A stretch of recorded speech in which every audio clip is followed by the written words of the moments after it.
On your assignment, you have 2 bits. You have question 1, question 2. The first one is distance moved by a mass related to time is given by a function. Now that's a function of x. X equals 7 e to the power 0.2t.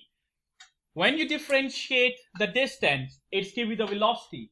When you differentiate the velocity, what does it give you? It gives you acceleration. When you differentiate the acceleration, it gives you a jerk. When you differentiate the jerk, it gives you pop. Pop becomes sickle, and sickle becomes something else. But we're looking at the first 3 differentiation. So we are going to have a look at these 3, how we differentiate and so on. I'm assuming you know, just shake your hand, like just say no or yes. I assume you know how to differentiate the e to the power. Okay, no worries. So let's have a look. I'm just going to show you how we differentiate, and then from there we can proceed forward. Okay, so let me move this thing there. Let's say this is the question we got. So I'm just going to do a similar one.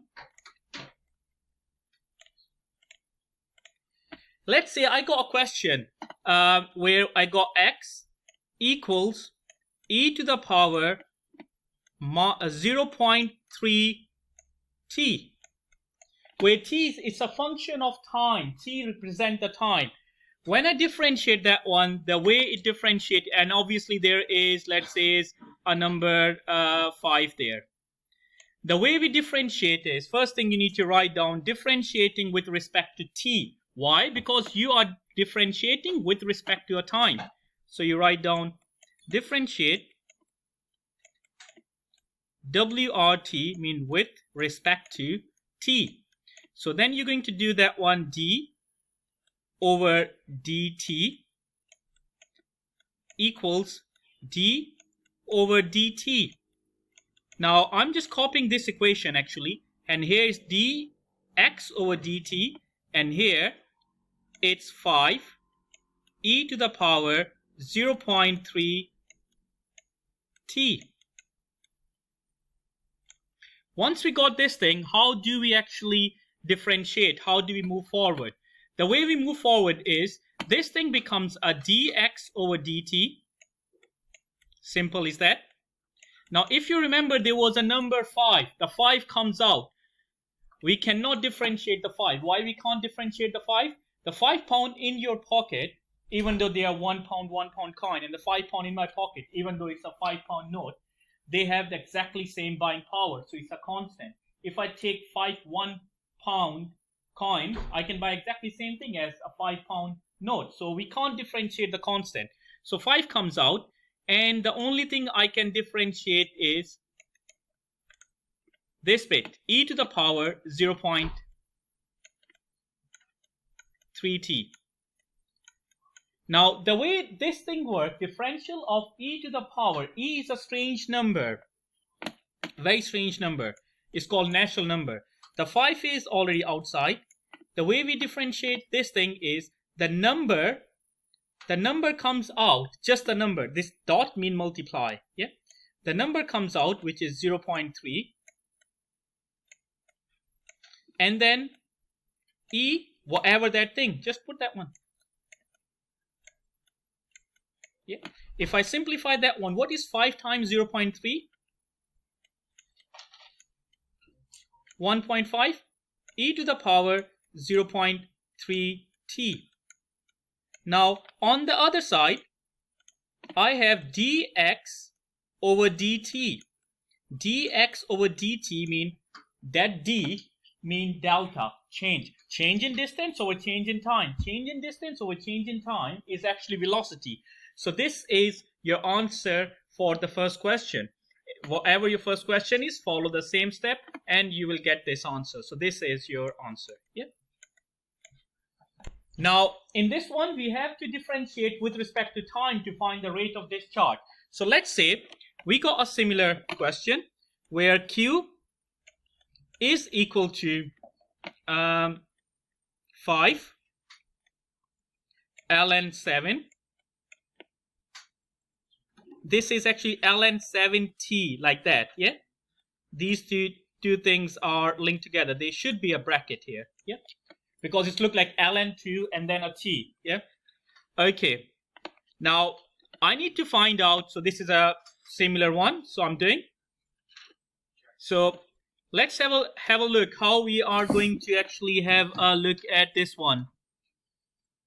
Okay, because I want to find a rate of discharge of the capacitor. Whenever there's a rate of discharge of a capacitor, I need to actually differentiate with respect to t. So I need to write down differentiate. This is differentiate with respect to t. Because why t? You look at that one. On this side, the variable is a t. And also, I need to do over time. So I need to do that one. So I'm going to do d over dt equals d over dt. And I just put these equations back, ln bracket 7t, and that will be a q. If you remember back from your GCSE days, dq over dt, q over t is called the current, yeah? So I got dq over dt. And the way I'm going to differentiate that one, there was a 5 there as well, which I forgot. The 5, remember the 5? 5 is a constant again. So bring the 5 out. 5 out. And I got d over dt of ln 7t. Differential of ln. Anyone knows what the differential of ln is? Clear that one. Okay, if you got d over dx, let's say is x, I just put x, it's ln of a box, whatever is in the box. The answer is 1 over the box. Yeah, so that's the rule. So let's follow that rule. So the box is, this is the box. So if I follow the same rule, differentiation of ln of the box, this is the box, it's 1 over the box. What is a box? 7t. Yeah. Okay. Now, if that was just a t, we can just write it down. But because it is, there's a more thing in there, so we do one extra bit. It's 1 over the box, then differential of the box. So if I go back, let's have a look at this one. I got 1 over 7t, then I need to differentiate the box. D over dt of the 7t. And you know what is differential of the 7t is? It's just a number 7. Yep. And that will be 1 over 7t. And then there is a 5 there. If I simplify this one, what will actually happen is the 7 and the 7 disappear, and you got 5 over t as an answer. This is the formula for the rate of discharge of a capacitor, because on this side is a dq or over dt. Yeah.